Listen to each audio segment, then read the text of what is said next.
Today we'll read from second canto, chapter 2,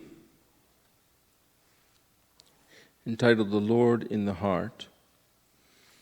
Let's read verse 5 and purport. Om Namo Bhagavate Vasudevaya. Om Namo Bhagavate Vasudevaya. Om Namo Bhagavate Vasudevaya. Hare Krishna. Narayanam Namaskritya Naram Chaiva Narottamam Deving Saraswating Vyasang Tato Jayam Mudirayet Nashtaprayeshu Bhadreshu Nityam Bhagavata Sevaya Bhagavat Yutama Shloke Bhaktir Bhavati Naishtaki Idam Bhagavatam Nama Puranam Brahma Samhitam Uttama Shloka Charitam Chakara Bhagavan Rishi Nikshrayasaya Lokasya Dhanyam Swastyanam Mahat. We used to have all these, we would sing before reciting Bhagavatam, we would sing many shlokas from Bhagavatam in this book, like many, many different shlokas, starting on here, page the yellow thing, but we won't do it today, it's all right. Unless you want to, take 3 of those books out, we could recite a lot of shlokas.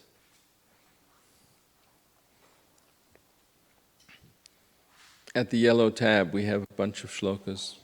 Some of them we just recited. Why not? Let's do it for old time's sake. Sutta Uvacha, all together. Narayanam Namaskritya Naram Chaiva Narottamam Deving Saraswating Vyasang Tato Jayam Mudirayet Vadanti tat tattva vidas tattvang yajnanam advayam brahmeti paramatmeti bhagavaniti shabdyate shrinvatang sukata krishnaha punya shabana kirtanaha hridyantaksto hyabadrani vidhunoti suhritsatam nashtaprayeshu bhadreshu nityam bhagavata sevaya bhagavati utama shloke bhaktir bhavati naishtaki Tada rajastamo bhava kama lobhadayaschaye cheta etairana vidhang stitang satve prasidati evang prasanna manaso bhagavad bhakti yogitaha bhagavad tattva vijnanam mukta sangasya jayate pidyate hridaya grantischidhyante sarva sangshayaha kshiyante chasya karmani drishta evatmanishvare Ete chang shakalak pungsha krishnastu bhagavan swayam indrari vyakulang lokam hridayanti yuge yuge idang bhagavatam nama puranang brahma samhitam uttama shloka charitang chakara bhagavan rishi nikshrayasaya lokasya dhanyang swastyayanam mahat krishne swadhamo bhagate dharma jnana dipisaha Kalo nastar drishamesha puranarko dunoditaha tasmin sva ashrame vyasa badari shandamandite asino upasprishya pranidadhya manak swayam bhakti yogena manasi samyak pranihite male apashyat purushang purnam mayang cha tadapashrayam Yaya samohito jiva atmanang trigunatmakam paropi manute nartang tatkritang chapipatyate anarto pashanang shakshad Lokasya janato vidvangs chakre satpata sanghitam sutta uvacha atma ramascha munayo nigranta apyurukrame kurvantya haitu king bhaktim itang bhuta guno hrihi. Sri Bhagavan uvacha ahameva sameva gre nanyad yat sarasatparam paschad aham yaretachcha yo vishishyeta sosmyaham ritirtang yat pratiyeta na pratiyeta chatmani tadvidyaratmano mayhang yata bhaso yata tamaha yata mahanti bhutani bhuteshu chavacheshvanu pravishtani apavishtani tata teshu nateshvaham etavadeva jigyasyang tattva jigyasanatmanaha anvaya vyatirekabhyang yatsyat sarvatra sarvada. And now for today's verse. Should we read let's read the translation to the song we sang earlier, the Arunodaya Kirtan. Everyone read one verse and take turns. And then we'll read the Bhagavatam verse too.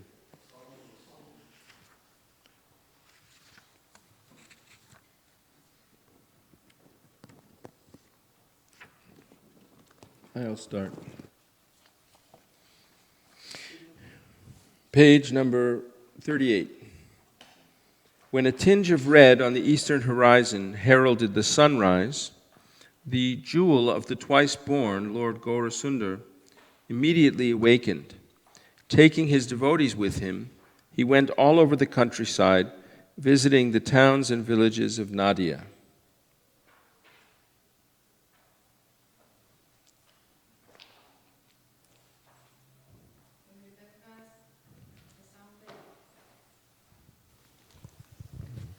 The mridanga resounded tathai tathai tathai. The cymbals chimes in time, and Lord Gauranga footbells jingled as his golden form trembled slightly in the ecstatic love of God. Lord Chaitanya called out to the townsfolk, "You spend your nights uselessly sleeping and your days decorating your bodies. Now just fill your mouths with the vibration of the holy names Mukunda, Madhava, Yadava, Hari, chanting without offense." You have achieved the rare human body. Don't you care for this gift? If you do not serve the darling of Yashoda now, great sorrow awaits you at death. Each time the sun rises and sets, a day passes and is lost. Then why do you remain idle and refuse to serve the Lord of the heart? Understand this essential fact: life is temporary and full of all kinds of miseries. So make it your only business to take shelter of the holy name and always engage in his service. Desiring to bless all souls, the sweet name of Krishna has descended to the material world and now shines like the sun in the sky of the heart, destroying the darkness of ignorance. Drink the pure nectar of the holy name of Krishna and thus satisfy the soul of Bhakti Vinoda. There is nothing but the holy name within all the 14 words. Lord Gauranga is calling, "Wake up, sleeping souls, wake up, sleeping souls. You have slept so long on the lap of the witch, Maya." You came into this world of birth and death saying, "My Lord, I will certainly worship you." But you have forgotten this promise and remained in great ignorance. I have descended just to save you. Except for me, who is your friend? I have brought the medicine to eradicate the disease of illusion. Now pray for this Hari Nam Maha Mantra and take it.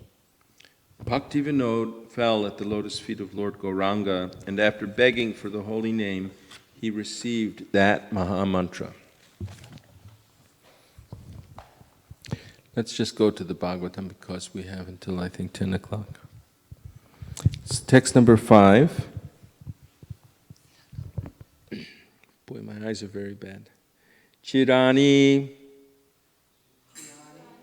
King Pati Nasanti Dishanti bhiksham. Chirani king patina shanti dishanti bhiksham. Chirani king patina santi dishanti bhiksham.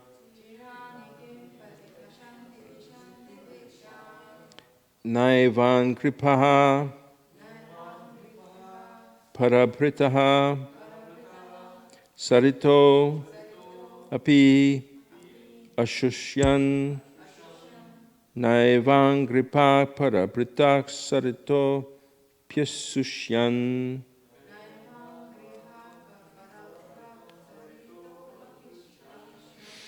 Naivan gripak paribritak sarito pyashushyan.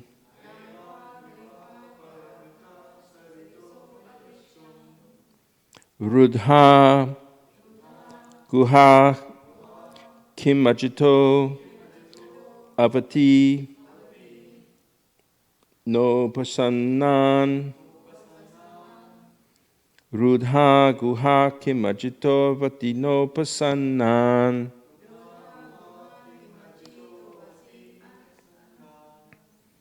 Rudha guha kim ajito vati no pasannan.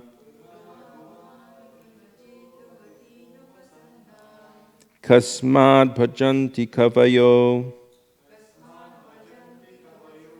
dhanadhurmadandhan. Kasmad bhajanti kavayo dhanadhurmadandhan.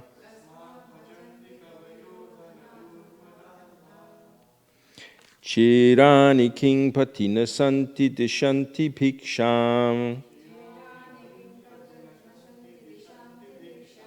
Naivan kripak parabritak sarito pyashushyan.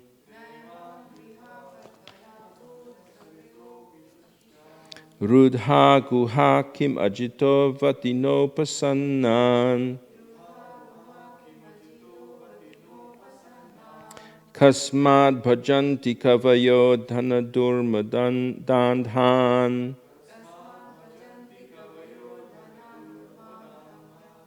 Chirani king patina santi dishanti bhiksham. Naivan gripa parabritak sarito pyashushyan. Rudha guha kim ajito vatino pasannan.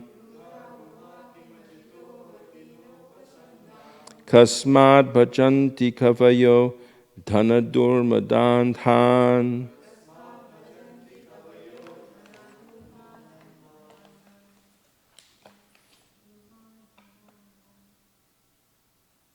Anyone else?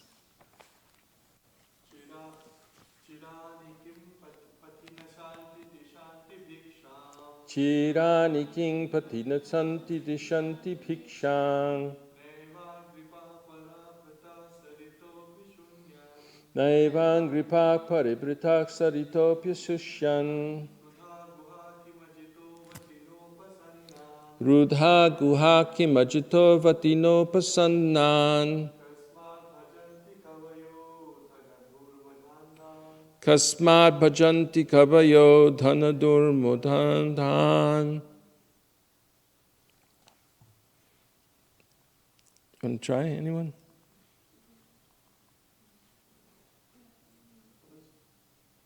You don't have to unless you... Chirani kim patina santi dishanti bhiksham. Chirani king patina santi dishanti bhiksham. Naivam grihapa parabhuta brata saritopa ashastam. Naivan gripak parabritak sarito pyashushyan. Rudha guha kim ajito vatino pashantam. Rudha guha kimajito vatino pasannan. Kasmad bhajanti kavayo dhanadhurmadhanam. Kasmad bhajanti kavayo dhanadhurmadandhan. Word meanings. Chirani, torn clothes. Kim, weather. Pathi, on the road. Na, not.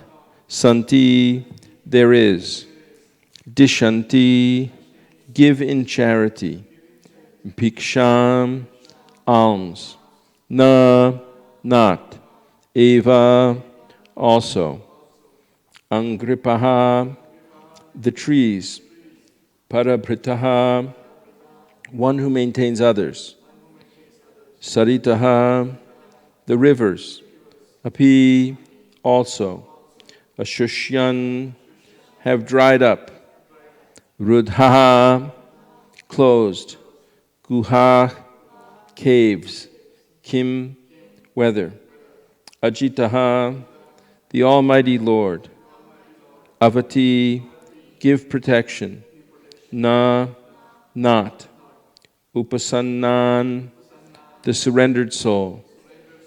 Kasmat, what for then? Bhajanti, flatters. Kavayaha, the learned. Dhana, wealth.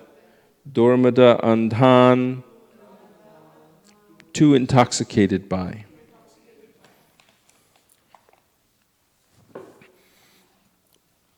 Translation. Are there no torn clothes lying on the common road? Do the trees which exist for maintaining others no longer give alms in charity? Do the rivers, being dried up, no longer supply water to the thirsty? Are the caves of the mountains now closed? Or above all, does the Almighty Lord not protect the fully surrendered souls? Why, then, do the learned sages go to flatter those who are intoxicated by hard-earned wealth? Please repeat after me. Are there no torn clothes lying on the common road? Do the trees which exist for maintaining others no longer give alms in charity?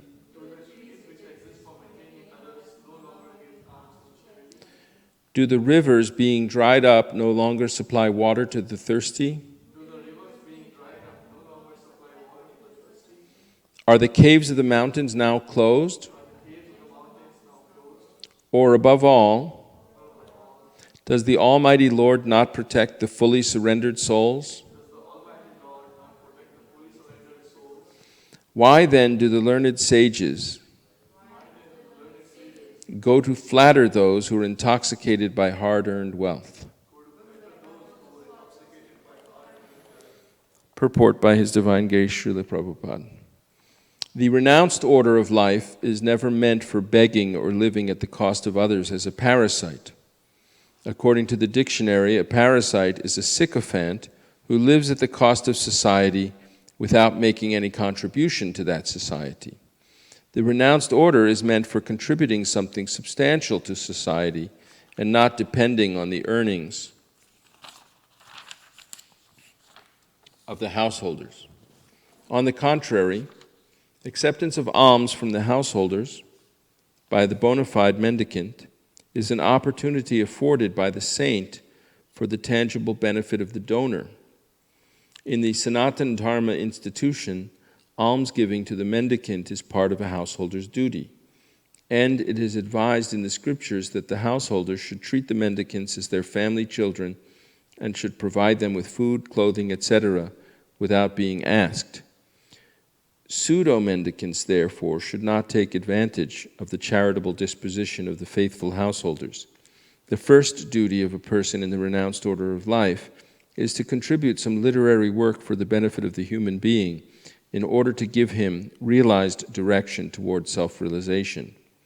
Amongst the other duties in the renounced order of life of Srila Sanatan, Srila Rupa, and the other Goswamis of Vrindavan, the foremost duty discharged by them was to hold learned discourses among themselves at Sevakunj, Vrindavan, the spot where Sri Radha Damodar temple was established by Srila Jiva Goswami, and where the actual Samadhi tombs of Srila Rupa Goswami and Srila Jiva Goswami are laid. This is also where Srila Prabhupada was writing the first canto of Srimad Bhagavatam. For the benefit of all in human society, they left behind them immense literatures of transcendental importance.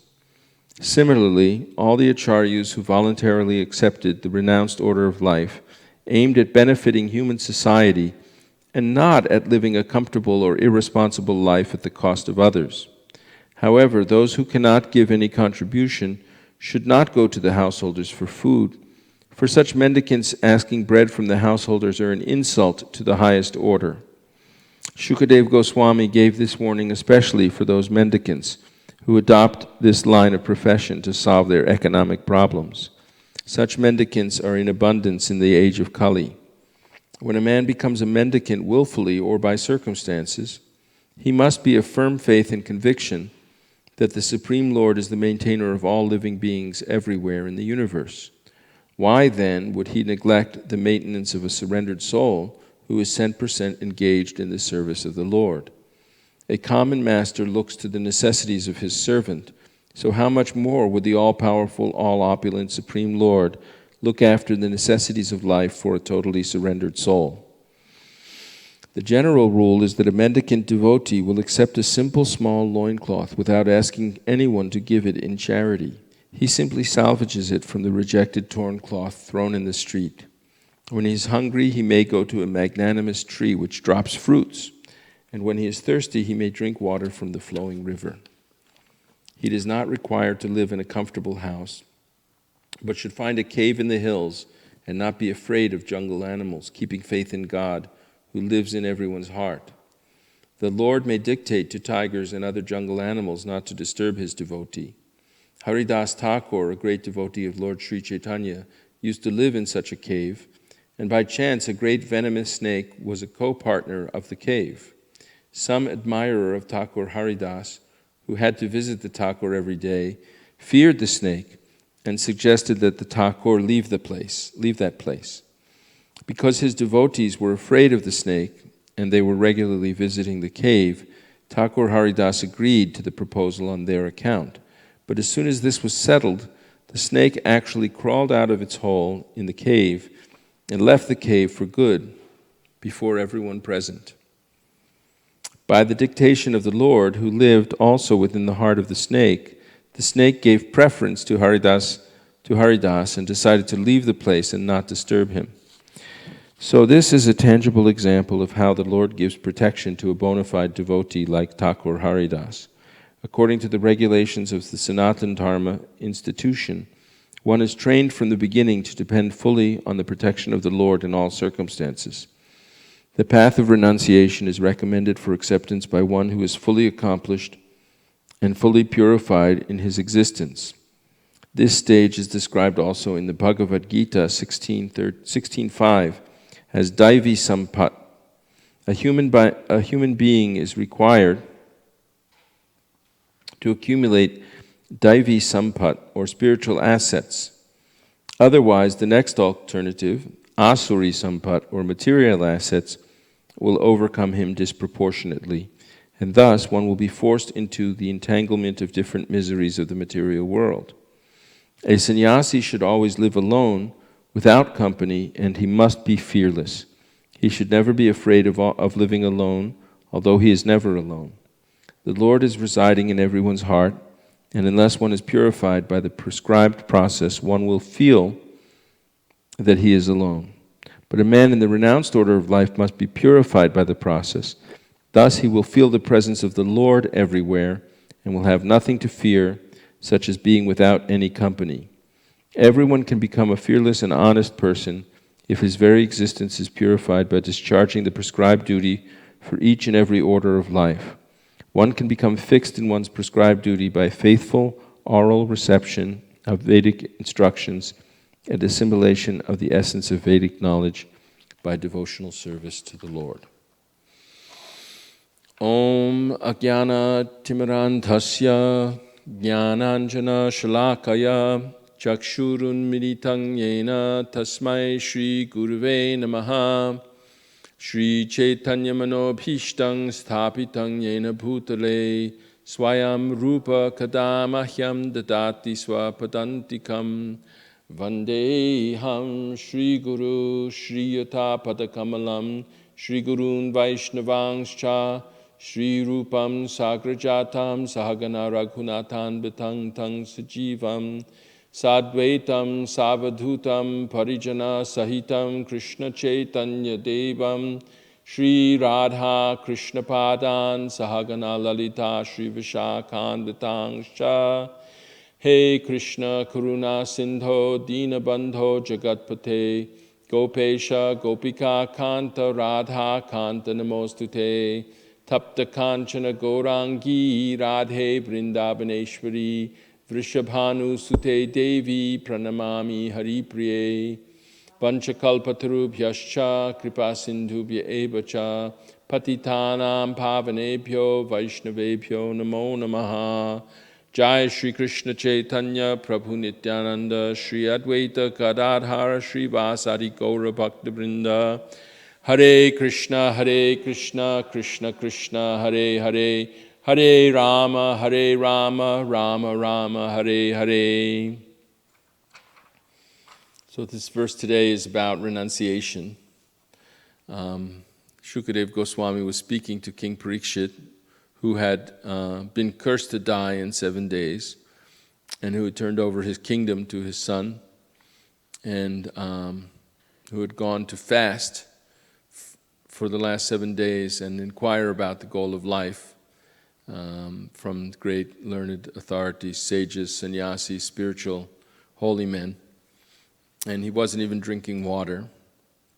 And then he met Shukadev Goswami there, and everyone agreed that Shukadev Goswami was the ideal guru to answer his questions. And so in the beginning of the second canto now, Shukadev Goswami is beginning to answer his questions.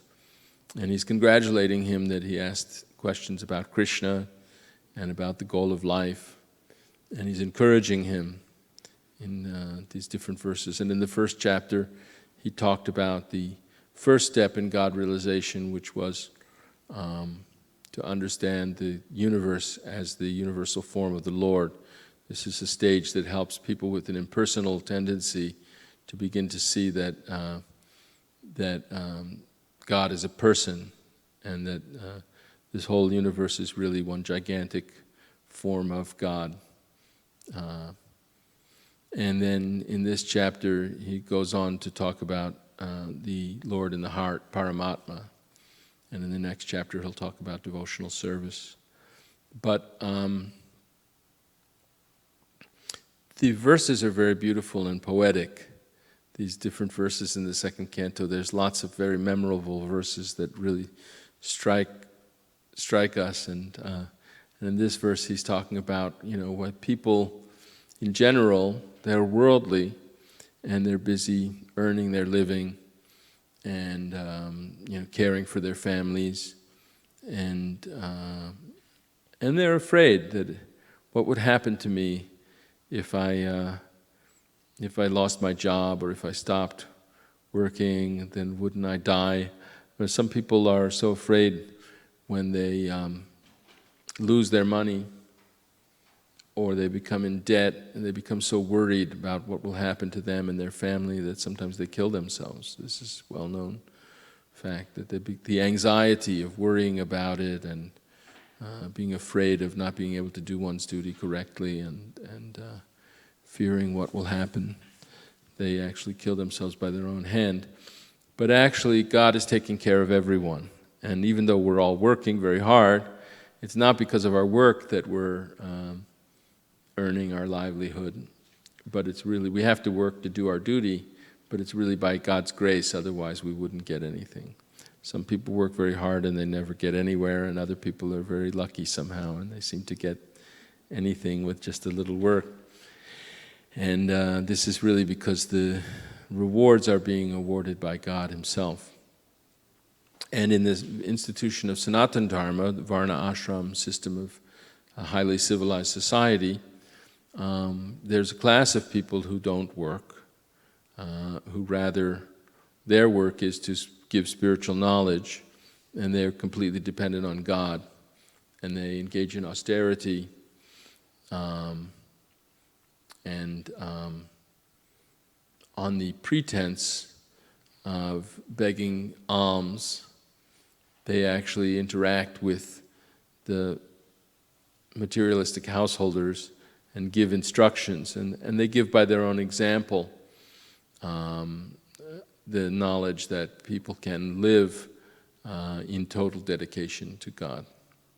So, in the beginning of Bhagavad Gita, Arjuna was proposing that he renounce his duty. He renounced the battle, thinking it to be inauspicious in various ways and giving various arguments. And what is the last chapter of Bhagavad Gita called? Anyone know? Srila Prabhupada translated it as the conclusion, the perfection of renunciation. And there Arjuna asks Krishna to explain sannyas and tyaga and what it really means. And Krishna explains that one should not renounce one's own duty, and that if one renounces one's duty thinking it to be troublesome, painful or difficult, that's renunciation in the mode of passion. The renunciation should be understood in terms of the three modes of nature, and that if one renounces the duty because of illusion, then is in the mode of ignorance. But those in the mode of goodness, they perform their duty. What they renounce is this conception that they are the creators and enjoyers of the results, and they don't become entangled, and thus they don't become frightened also. They see how everything is going according to the arrangement of the modes of nature interacting, and that everything is under Krishna's direction. And so such people in the mode of goodness become fearless, and they develop these divine qualities, Daivi Sampat, that are described in chapter 16.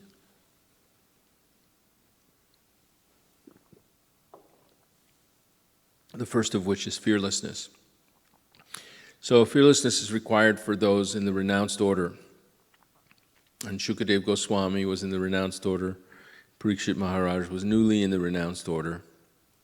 And the Srimad Bhagavatam is really, although it's beneficial to everyone, it's really aimed at those Paramahamsas who no longer want anything material. They're no longer entangled in the idea of getting and spending. The English poet Wordsworth said, "The world is too much with us, late and soon getting and spending, we lay waste our powers." So people become worldly when we pursue material goals. We mix our conception of ourself, our ego, in these material things. We invest ourselves in our activities, which are not pure, and our results of those activities, money and the things that we buy with money, and we identify ourselves with all these material things. Whereas a person in the mode of goodness sees they're living happily on the city of 9 gates, as Krishna describes in chapter 5, and they see the senses are interacting with their objects, and that they, the soul, is not actually doing anything. So the ultimate perfection of renunciation, Krishna tells Arjuna, is to just surrender to Krishna exclusively and do whatever he wants. And to be completely dependent on him and completely devoted to him. So this verse, it says, why should the learned go to flatter those who are associated by hard-earned, who are intoxicated by hard-earned wealth? Dhana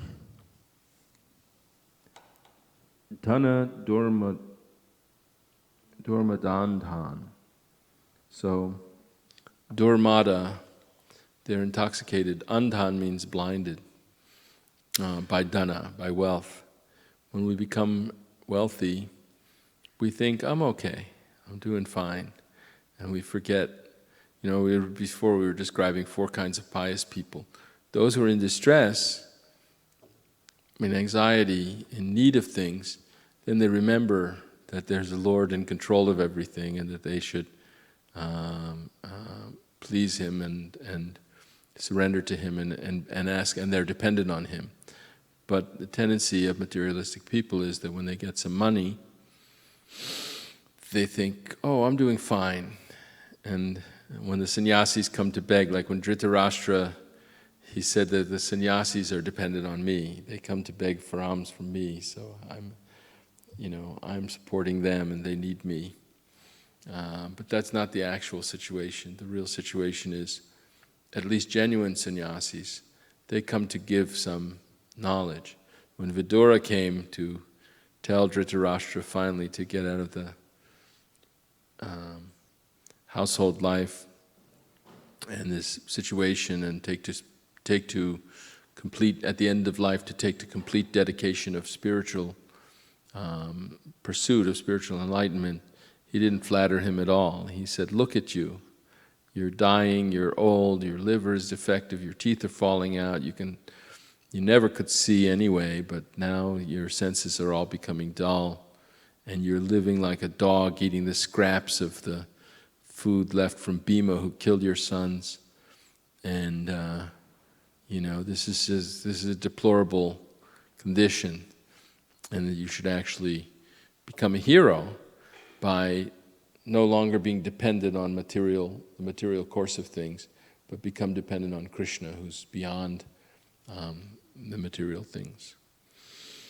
And I remember reading the book of Radhanath Swami and also hearing him speak about how he had to learn as a young man how to live in the forest and in the caves, and that there are wild animals, and if you don't have the right consciousness, the animals will attack you. If they sense that you're afraid, they'll attack you. If they sense that you're aggressive and you're trying to encroach on their space, they'll attack you. But if they see that you're living in harmony with Krishna's will, then you don't bother them, they're not afraid of you, and they get along with you and they leave you alone. And here the example is given of Haridas Thakur. There was a big poisonous snake, and he was just chanting Hare Krishna, and he wasn't afraid of the snake. But because the devotees were afraid of the snake, they persuaded him to leave his cave so that the devotees wouldn't have to come in the cave where the snake might bite them. So Haridas Thakur agreed, okay, I'll go somewhere else. But just then Krishna inspired the snake to go find another home, and because he gave preference to the saint. So we become bound by our possessions, and we become bound by our entanglement in material affairs, and the holy men become sober by fearlessly depending on God. And you're not going to die, Even if you have nothing and you have nowhere, people will be kind to you. You'll find, fruit on the trees and water in the rivers. And ultimately, don't you have faith that God will protect you? He's all-powerful, and even an ordinary man protects his dependents. So imagine how God treats those who are fully dependent on Him. He's not going to just let them die of starvation, and so they don't really have to be afraid. And they shouldn't feel alone, because they should realize that He's always with them.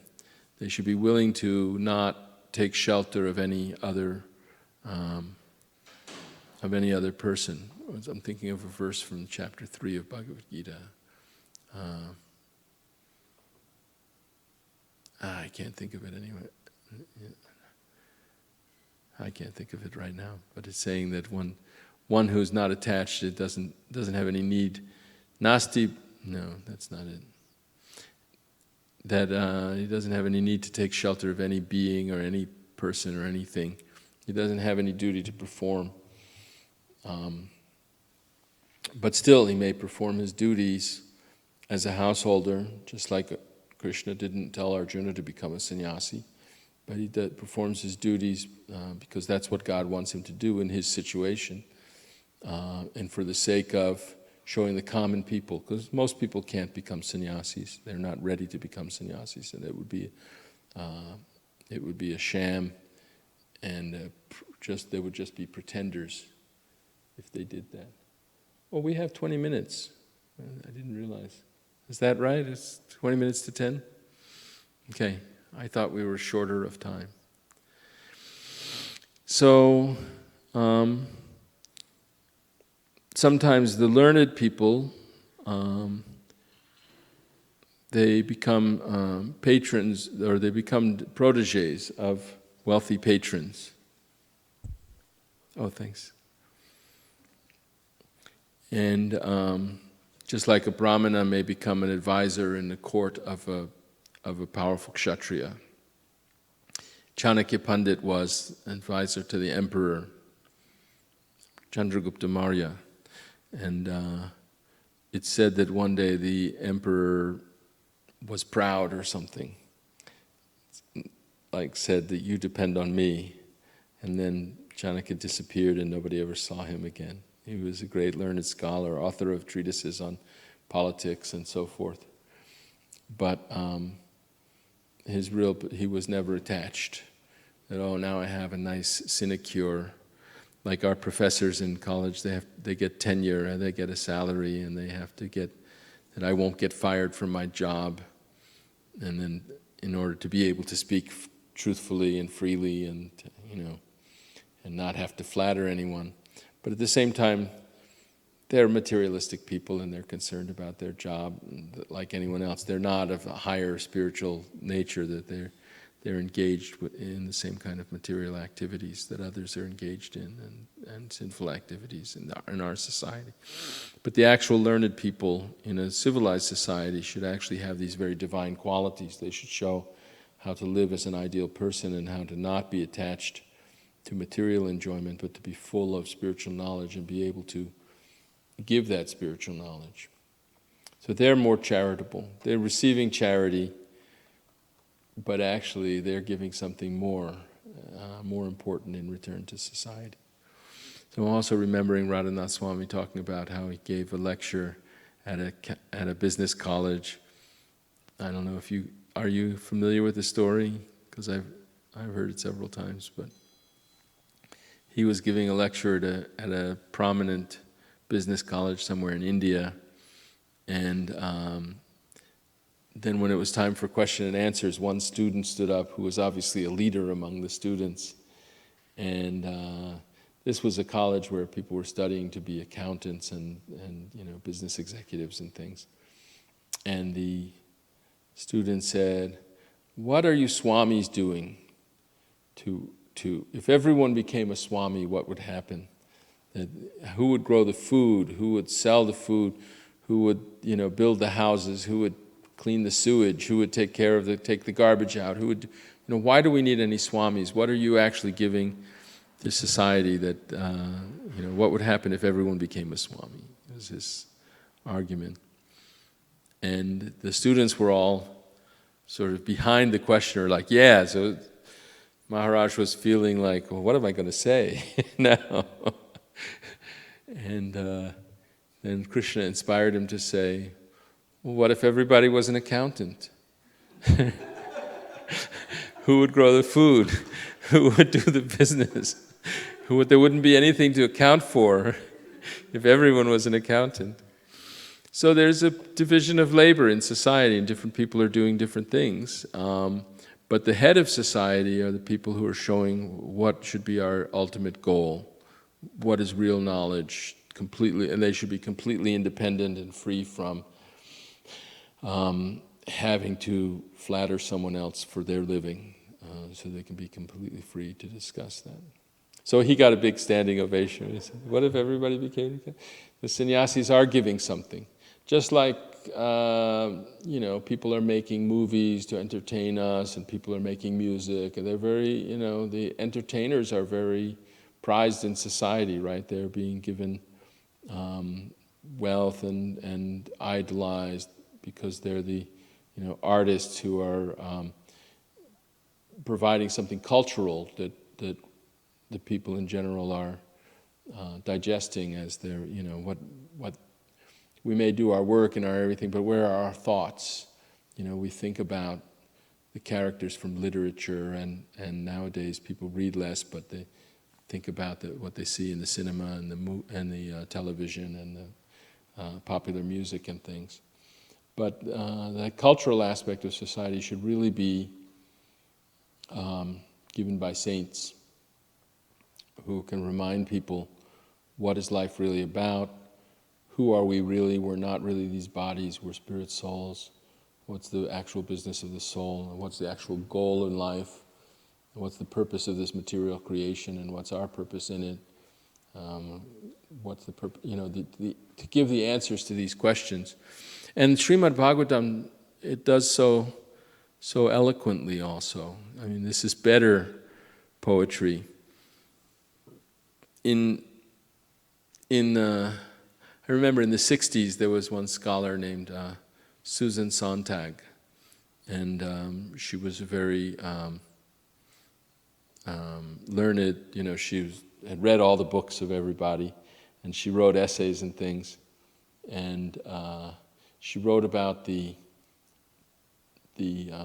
distinction between high culture and popular culture, and how it was being, in the 1960s, it was being blurred. That there used to be this idea that, people who had really good educations and refined taste, they went to the opera and they studied the poetry of the great poets and everything. And then the common people would, go to the juke joints and honky tonks and dance to the popular music and go to the movies.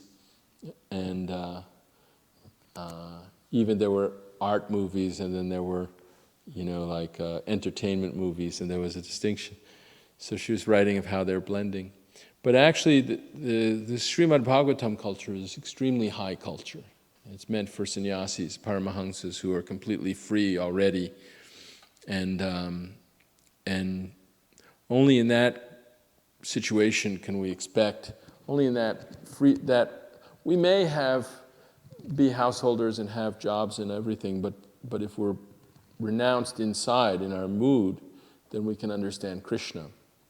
But those who are attached to materialism and worried about where they're going to get their money and where they're going to get their enjoyment, and if their minds are absorbed in those kind of things, they won't be able to understand Krishna. So the Srimad Bhagavatam says from the very beginning, we were talking earlier today, that it kicks out all this kind of notion that of religion, that if I be good and I please God, then He'll reward me with wealth and education, prestige.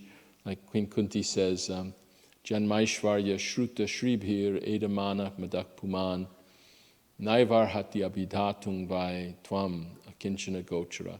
She tells Krishna that you are the property of the akinchana, those who have no other property.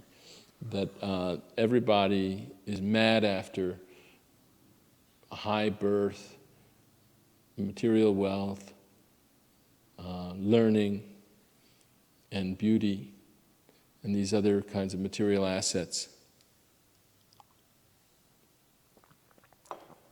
But they can't approach you, Krishna. So you are the property of the akinchana, those who have nothing, because they, being completely dependent on Krishna, are not interested in anything else. There's actually, toward the end of the 10th canto, there's a chapter where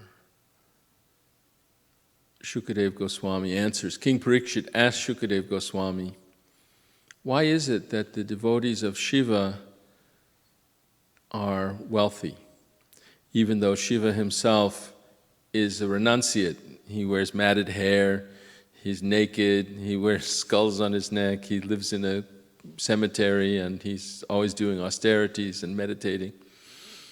And the devotees of Narayan, who's an opulent king who lives in palaces of jewels and everything, they're poor. Often they're poor. So that doesn't make sense to me. Why is it?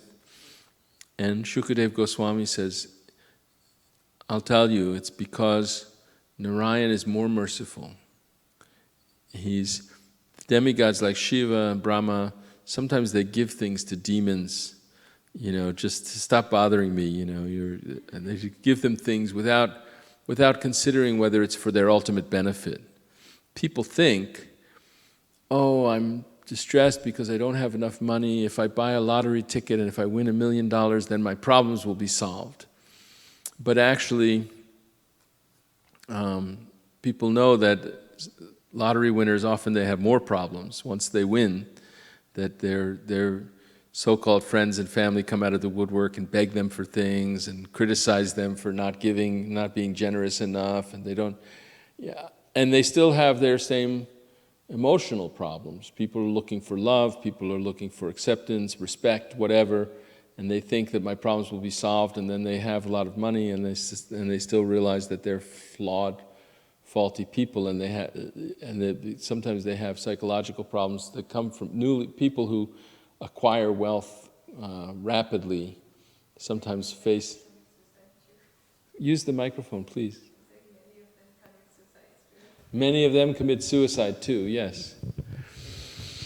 So the story was told, Shukadev Goswami told the story of a demon named Vrikasura, who was actually trying to, he wanted to steal Lord Shiva's wife, but he was cutting parts of his body off and offering them in sacrifice to Lord Shiva.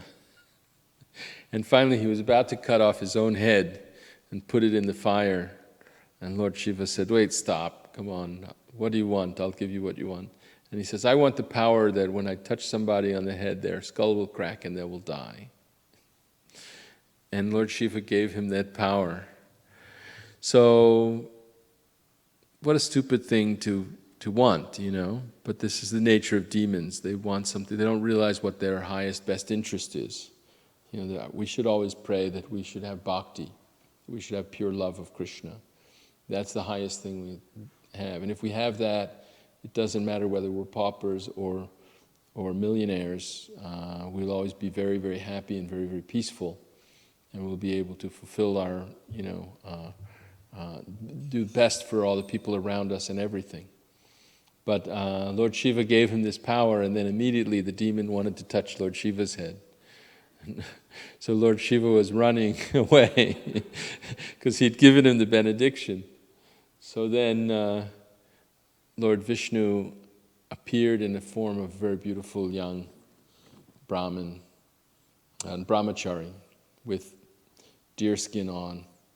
And he said, he was enchanting, and he stopped the demon. He said, what are you doing? And the demon said, oh, I've got the power now. I can crack anyone's head. I will crack Lord Shiva's head, and I'll become the husband of Durga, of Parvati.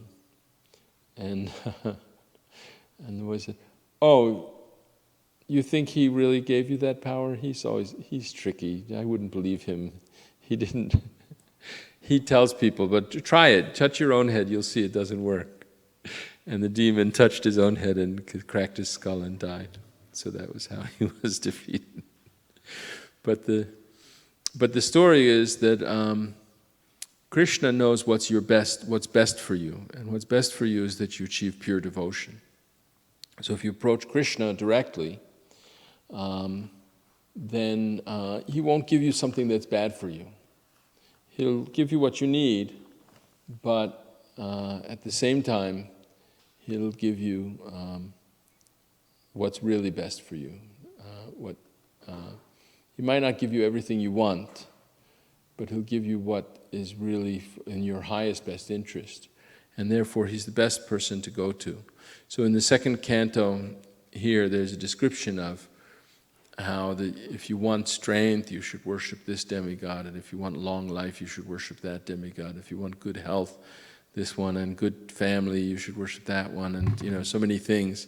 But then it says that one who is of a broader intelligence, Tivrena Bhakti Yogena Yajeta, Akama Sarvakama Va Moksha Kama Udharati Tivrena Bhakti Yogena Yajeta Purushang Param. So that whether you have no desires all desires, or you desire liberation. Person of broader intelligence, udharati, should worship the Supreme Person with very great determination. Tivrena, like a strong, powerful, like ray of sunlight, strong, concentrated determination. So that's the real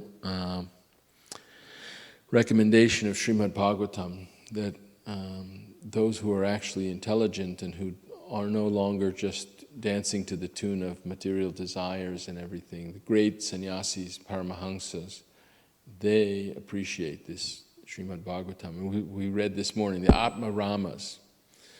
That was the verse I was trying to think of earlier from the third canto. Yes, Twatma Ratireva Syad Atma Tishtan. I'm still having trouble. It was the next verse after that. Yes, Twatma Ratireva Syad Atma Tushtan. My memory is failing me. Will you pull up chapter 3, Bhagavad Gita, verses 17 and 18? He's going to pull it up on the screen. Yes, Twatma Rati, because Krishna is saying that there's this cycle of sacrifice, and that those who don't Evang pravartatang chakrang nanuvartayatiha yaha aghayor indriyaramo mogang partat sujibati. Those who don't participate in the cycle by performing sacrifice, they live in vain. And then he says, Yas twatmaratireva syad atma triptan jamanava atmanyevatmana tushtas tasya karyad navidyate. For the person who actually is self-satisfied, then he doesn't have any duty to perform. And he says, Naiva tasya kritenarto na kriteneha kashchana na chaiva sarvabhuteshu kashchid. Can you read it? Because I...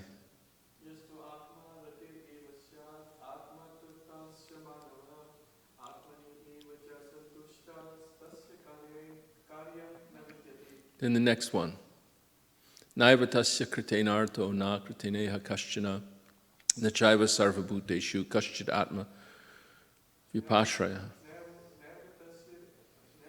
Microphone. Neva tasya kritinartho na kritineha kaschana na chasya sarvabhuteshu kaschid artha vyapasya. Nachasya sarvabhuteshu kashchid artha vyapashraya. What's the last word? Kaschana. Naiva tasya kritinartho na kritineha kaschana na chasya sarvabhuteshu kaschid artha vyapashraya. Vyapashraya. They don't take shelter. They don't have to take shelter of anyone. You can read the translation also. A self-realized man has no purpose to fulfill in the discharge of his prescribed duties, nor has he any reason not to perform such work, nor has he any need to depend on any other living being. So then Krishna says, Tasmad asakta satatang karyang samatra. He doesn't say, so give up all work. He says, work without attachment. The next verse he says that. And that by that work one can achieve the highest success. So that's the thing, is to give up. Renunciation doesn't necessarily mean to enter the renounced order of life, but it means to renounce the attachment of being engaged, mixing up our egos with material things. Nasajjate, the person who knows that he's not the doer, he doesn't engage. He doesn't engage in the material attachment, even though he may perform his duty. And but those in the renounced order of life show, by their own example of how they live, that they have that internal renunciation, and they can live externally. Some devotees can live, performing their duties, having their jobs, getting the kids off to school and taking care of their families and taking care of their parents and serving their country and everything. But they're internally renounced. But others, being completely internally renounced, show the activities externally as well of renunciation. And they spend their time, as Srila Prabhupada says, that producing literary works like the 6 Goswamis did, explaining the highest truths about Krishna for the benefit of everyone. So we have a little time for discussion also. Any comments or is there anything on anyone's mind to talk about Krishna Katha today? I have a question. So thanks for the wonderful lecture. My question is about excelling in the professional life. So no matter how much devotees say that we are detached from the material world and we are just doing for the sake of action, and we're just renouncing the results. But even if you are working hard and harder and harder, and then you get called self-motivation to work harder and excel in your work or your studies, whatever you are doing, there is a time that you have to actually prove yourself that you are excelling, right? So is that a kind of attached that you are, on one side you are saying you are detached, but at the same time you are working harder and proving yourself as a kind of excellent person, as a genius in your job or your profession?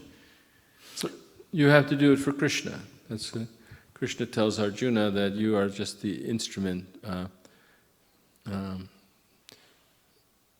Get up and conquer. The universal form tells Arjuna, win glory. Yasho, what is it? Show us like 11, I don't even know what it is, 11:33, something like that. But he says, Nimitta matrang bhava, savyasachin. Savyasachin is a name for Arjuna. It means one who's very expert at shooting arrows. Nobody can excel Arjuna in shooting arrows. But Krishna is saying that you're not really directing the arrows. The reason you're directing the arrows is because you're depending on me to do it for you. So you're just my instrument. I've already killed them, Jayadratha and Karna and everybody. By my arrangement, they've already been put to death. You just have to get up and do your duty and win glory, and you be my instrument. So a devotee also naturally is inspired to excel and show that he's good at what he does and everything. Devotees should be the best of everyone at everything, but do it for the glory of Krishna. Show that Krishna's working through you. Don't feel like proud of your accomplishments that I did this and but feel like I just do it for Krishna. Sometimes we see that among some of the, because this is a Christian country, a lot of the sports heroes and other people are Christians, but they'll say that the boxer will pray to God and then he'll win in boxing or something. He says, I owe it all to God. That's a natural mood of a devotee to